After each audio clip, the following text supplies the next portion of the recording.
À présent, mesdames et messieurs, nous allons écouter le message de monsieur le Premier ministre Ousmane Sonko, qui, comme d'habitude, va nous indiquer la voie à suivre pour un Sénégal prospère, tourné vers l'avenir, sous vos applaudissements.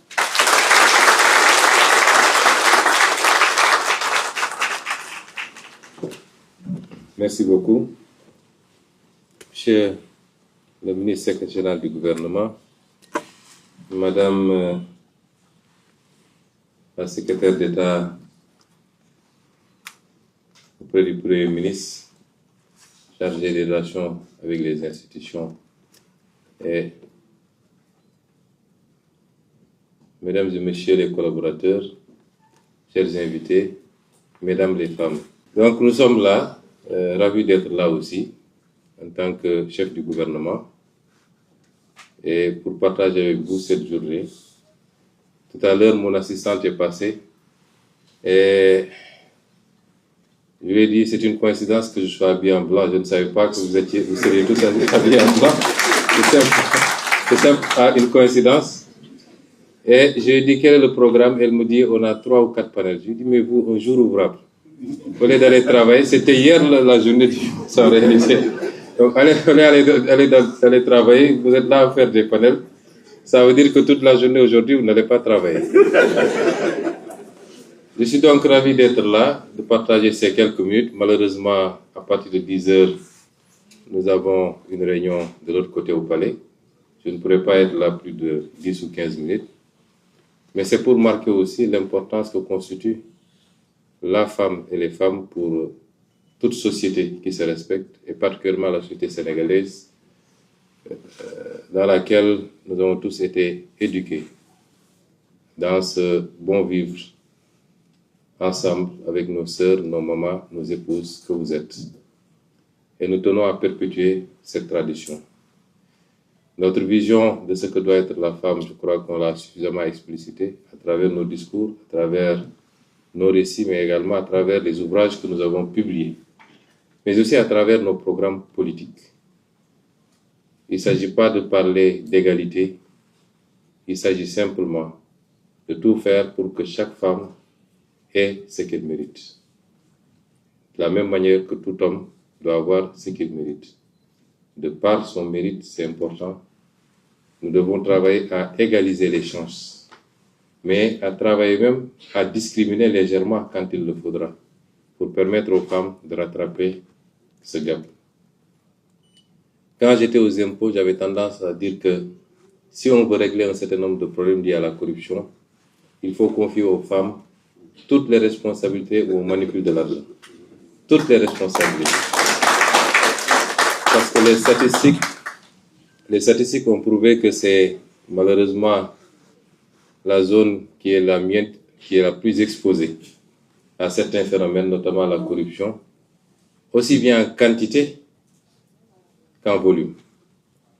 Tout à l'heure, en venant, j'ai discuté avec Madame le ministre de la Justice. Elle me dit que les statistiques carcérales, c'est qu'il y a 3,4% seulement de femmes dans les prisons.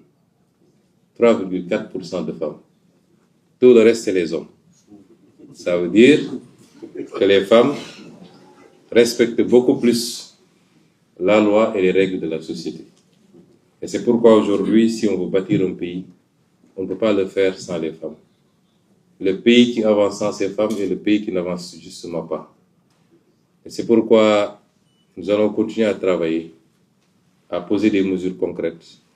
Je peux annoncer parmi ces mesures-là la réforme foncière, surtout en zone rurale, qui devra permettre aux femmes d'accéder à la terre, qu'elles sont les plus nombreuses à travailler d'ailleurs en zone rurale.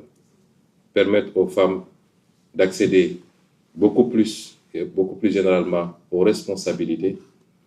Avant-hier, le mercredi passé, en Conseil des ministres, je faisais le tour de la table de réunion et je regardais les ministres et je décomptais. Bon, on a, je crois, 5 femmes, n'est-ce pas, Marie-Rose? 4 femmes. Et je décomptais. Je me disais, bizarrement, si on me disait en qui tu as confiance le plus dans cette salle-là, je dirais c'est les 4 femmes-là. Parce que je sais qu'elles trahiront pas. Parce que je sais qu'elles trahiront jamais. Elles sont fidèles et loyales dans les relations. Et c'est pourquoi aussi, même ici au sein de la primature, nous avons essayé d'impulser un certain nombre de choses pour les femmes, notamment la crèche. J'avais demandé à Mme Barel-Gueye, ma conseillère, de faire le travail. Elle l'a fait, le devis. On a identifié le local en bas qui devra abriter cette crèche, qui certainement dépassera le cadre de la primature, peut-être tous les fonctionnaires de la zone. Parce qu'une femme qui a son enfant à côté travaille dans des conditions de sérénité, plutôt que de se dire qu'est-ce qui se passe à la maison. Pouvoir descendre peut-être chaque 2 heures de temps, chaque 3 heures de temps, à l'été, ça rassure et ça permet à cette femme d'être plus performante également. À côté d'ailleurs de l'infirmerie qu'on est en train de mettre en place et de la salle de sport que je vous invite à pratiquer. Je suis souvent content quand j'appelle Mme Yacine Fall vers 20h. Elle me dit je suis en train de faire mon sport à la salle de sport en bas.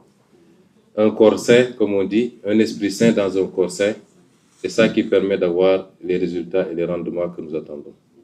Je pourrais continuer à disserter sur nos ambitions pour les femmes. J'ai toujours eu cette ambition. J'avais consacré une partie de mon salaire de député aux femmes transformatrices de Casamance. Et nous vous souhaitons le meilleur. Que vous soyez à la pointe de ce travail de révolution et de développement de notre pays. Que vous soyez ces linguères qui ont été célébrées avant-hier justement dans le Wallo. Que vous soyez les Aline Sitoé, mais que vous ne soyez pas seulement des faire-valoir quand il le faut. Et c'est ce que nous souhaitons pour toutes les femmes.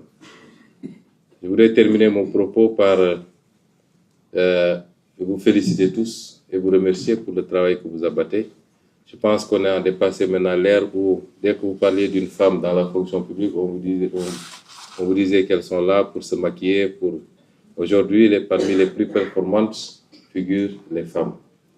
Et nous voyons le résultat de ce travail tous les jours. Donc, je vous félicite tous.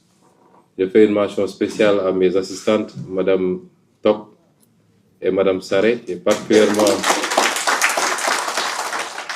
Mme Saré, avec laquelle je suis depuis presque maintenant 22 ans, depuis les impôts. Une femme dévouée, loyale, compétente. Et je voudrais lui rendre hommage et à travers elle, vous rendre hommage à tous, à toutes, et vous souhaiter une très très bonne fête de 8 mars, que ce soit une fête qui ouvre les portes du progrès, du progrès pour les femmes, de toutes les femmes du Sénégal et toutes les femmes du monde, du rehaussement de votre place dans cette société, aussi bien dans les foyers que sur le champ du travail. Je vous remercie.